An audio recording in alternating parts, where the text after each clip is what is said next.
शिवाय नमस्तुभ्यं।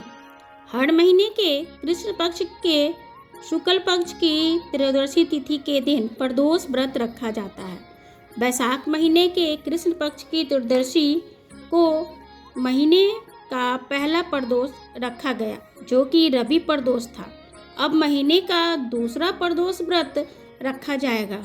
इस दिन प्रदोष काल का समय क्या रहेगा, पूजा करने के शुभ मुहूर्त क्या क्या रहेंगे, इस दिन कैसे पूजा की जाती है और कौन सी कथा सुनी जाती है, इस बारे में आपको बताते हुए इस बार बैसाख शुक्ल त्रयोदशी तिथि का आरंभ 20 मई सोमवार की दोपहर 4 बजे से और त्रयोदशी तिथि की समाप्ति 21 मई मंगलवार की शाम 5:39 पर प्रदोष व्रत हमेशा उसी तिथि में रखा जाता है जिस तिथि में प्रदोष काल का समय भी प्राप्त हो। इसलिए 20 मई सोमवार के दिन प्रदोष व्रत रखा जाएगा, क्योंकि सोम प्रदोष व्रत है, इसलिए इसी दिन प्रदोष काल का समय भी प्राप्त होगा। सोमवार का दिन भगवान शिव को समर्पित होता है, ऐसे में प्रदोष व्रत भी पड़े हैं। इस दिन की महिमा और भी बढ़ जाती है। इस दिन सच्चे मन से अगर भोलेनाथ की पूजा की जाए, प्रदोष काल में शिवलिंग का जल अभिषेक किया जाए तो तमाम तरह के दुख मिट जाते हैं और सभी मनोकामनाएं की पूर्ति होती है। अब पहले जानिए कि इस दिन के मुहूर्तों के बारे में। 20 मई को सूर्य उदय होगा सुबह 5:04 पर, यानी कि सूर्यास्त होगा तब शाम के 6:59 पर। वहीं पर ब्रह्म मुहूर्त सुबह 4:01 से लेकर 4:49 तक रहेगा। अभिजीत मुहूर्त सुबह 11:56 से लेकर दोपहर के 12:49 तक रहेगा। इस दिन सिद्धि योग भी बन रहा है, जो कि दोपहर 12:01 तक रहेगा। इसलिए सिद्धि योग में आप पूजा कर कुछ न कुछ उपाय करें और उस दिन दान भी करें, क्योंकि ऐसी मान्यता है कि सिद्ध योग में यदि कोई भी पुरुष कोई भी महिला शुभ काम किए जाएं तो उसका शुभ फल बहुत ही जल्दी प्राप्त होता है। और राहु काल जो अशुभ मुहूर्तों का होता है वह सुबह 7:30 बजे से लेकर 9:09 तक रहेगा सुबह में। वहीं भगवान शिव की पूजा करने के लिए प्रदोष व्रत में प्रदोष काल का समय उत्तम होता है, इसलिए शाम 6:14 से लेकर शाम 7:04 के बीच आप शिव जी की पूजा जरूर करें। आसपास शिव मंदिर में जाकर शिवलिंग के दर्शन करें।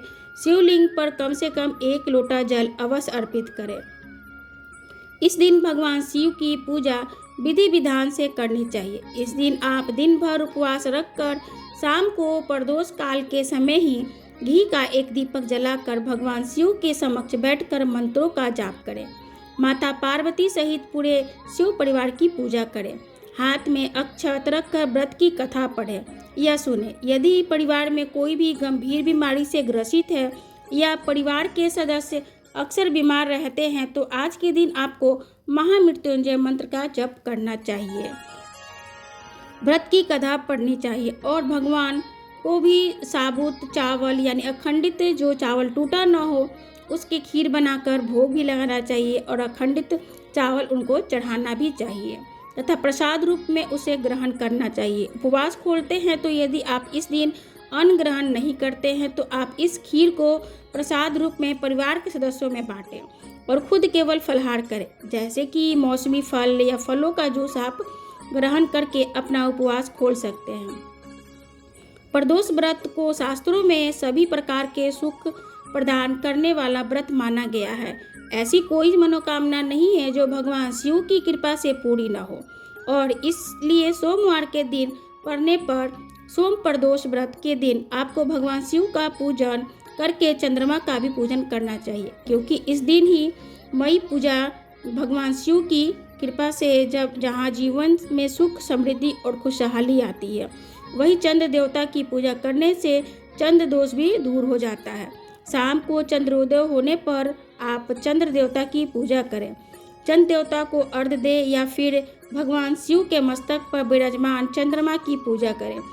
ओम सोम सोमाय नमः इस मंत्र का सच्चे मन से जाप करें और इस दिन सफ़ेद रंग की वस्तुओं का ज़्यादा से ज़्यादा दान करना चाहिए। पौराणिक कथा के अनुसार एक बार एक नगर में एक ब्राह्मणी रहा करती थी। उसकी पति का स्वर्गवास हो गया था।